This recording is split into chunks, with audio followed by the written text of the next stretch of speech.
सर्व मंगल मंगल्ये शिव सर्व साधिके शरण्ये त्र्यंबके गौरी नारायणी नमस्ते। सर्वधर्मान् परित्यज्य माम एकम शरणं व्रजः अहम तमाम सर्वपापिये पियो मोक्षे स्वामी मत्स्य छ।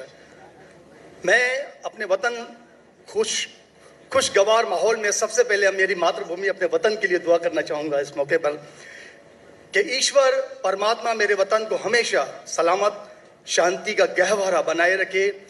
खुदा करे मेरे अर्ज़े पाक पर उतरें वो फसल गुल जिससे अंदेशा ज़वाल ना हो, और यहाँ पर जो फूल खिलें वो खिलता रहें सदियों, यहाँ पर खिजा को भी गुजरने की मजाल ना हो।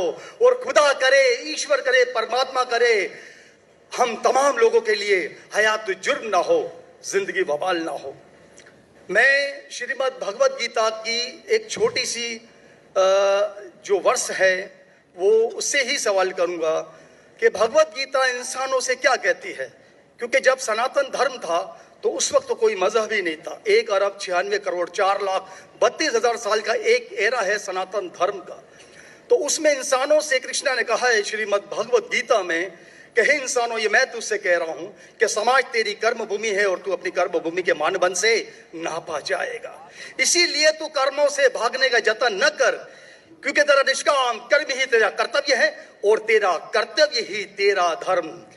लेकिन ये धर्म केवल तेरे हित के लिए है तो वो धर्म पाप की ओर जाने वाला मार्ग है। इसलिए अपनों से मुक्त होकर समाज कल्याण के लिए कर्म कर कि यही मोक्ष का मार्ग है, जन्नत का रास्ता है। ये बताना इसलिए जरूरी था कि मेरा जो सवाल है वो हमारी इस वर्ष से है, इस श्लोक से है कि पूरी दुनिया में यहाँ तक कि मेडिटेरियन कंट्रीज में भी मजहब के नाम पर लोगों को मारा जा रहा है, और उसमें उस मजहब का जो मुल्क है वो भी बदनाम होता जा रहा है, बीच में मजहब रखा जाता है। तो मेरा सवाल ये है कि ये जो इंडिया है, भारत है, पाकिस्तान है और दुनिया में कई ऐसे कंट्रीज हैं जो मजहब के नाम पर फिरका वारियत फैलाते हैं, तो उसको रोकने के लिए हमें जो स्ट्रेटेजी बनानी पड़ेगी उसके लिए हम क्या करेंगे, ये मेरा छोटा सा सवाल आपसे। और मैं मेरा नाम बताना भूल गया, मुझे बताया कोऑर्डिनेटर ने कि मेरा नाम प्रोफेसर मनोज चौहान है। मैं पाकिस्तान का मजहबी स्कॉलर हूँ और सीनियर एजुकेशनिस्ट, गोल्ड मेडलिस्ट हूँ और सनातन धर्म का एक दाई हूँ।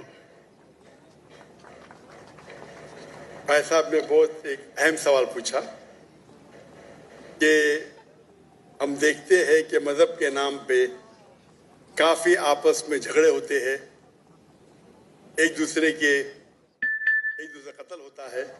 इसका सलूशन क्या है? और मेरी तकरीर खत्म होने के बाद मुझे एक पैगाम आया हमारे गवर्नर साहब से और मुफ्ती अब्दुल रशीद साहब से कि आप कुछ चंद चीज कहो तकाबुलियत ध्यान की, जो कंपैरेटिवली मेरी स्पेशलिटी है। तो भाई साहब ने जो सवाल किया वही चाहते थे हमारे मेजबान,